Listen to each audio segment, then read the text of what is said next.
മലയാള സിനിമയിൽ നമുക്ക് അറിയാം ഒറ്റയ്ക്ക് പടവെട്ടി വന്ന നടനാണ് ഉണ്ണി മുകുന്ദൻ. സ്വന്തമായൊരു ഫാൻ ബേസ് ഉണ്ട്. അത് ഉണ്ണിക്ക് ഉണ്ടാക്കാൻ കഴിഞ്ഞിട്ടുള്ളതാണ്. സ്വന്തമായി അഭിനയിച്ച് ഉണ്ടാക്കാൻ കഴിഞ്ഞിട്ടുള്ളതാണ്. പക്ഷേ നിരന്തരം ഉണ്ണിക്കെതിരെ ആരോപണങ്ങളും ഉയർന്നു വരുന്ന ഒരു സാഹചര്യമുണ്ട്. അല്ലെങ്കിൽ ഉണ്ണി വിവാദങ്ങളിലേക്ക് ചെന്ന് പെടുന്ന ഒരു സാഹചര്യമുണ്ട്.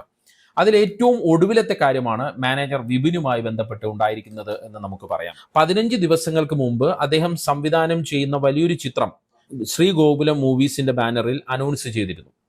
എന്നാൽ നിർഭാഗ്യവശാൽ ശ്രീഗോകുലം മൂവീസ് ചിത്രത്തിൽ നിന്ന് പിന്മാറി. അത് അദ്ദേഹത്തിന് വലിയ ഷോക്കായി മാറി.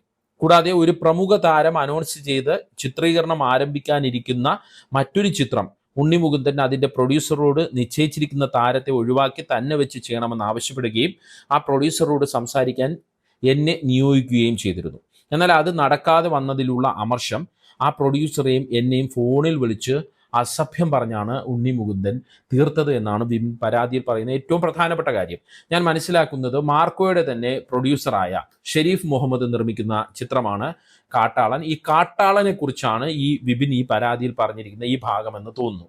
കാട്ടാളൻ ആന്റണി വർഗീസ് അല്ലെങ്കിൽ ആന്റണി പെപ്പെ വെച്ച് അനൗൺസ് ചെയ്യാനിരിക്കുന്ന ഒരു ചിത്രമാണ്.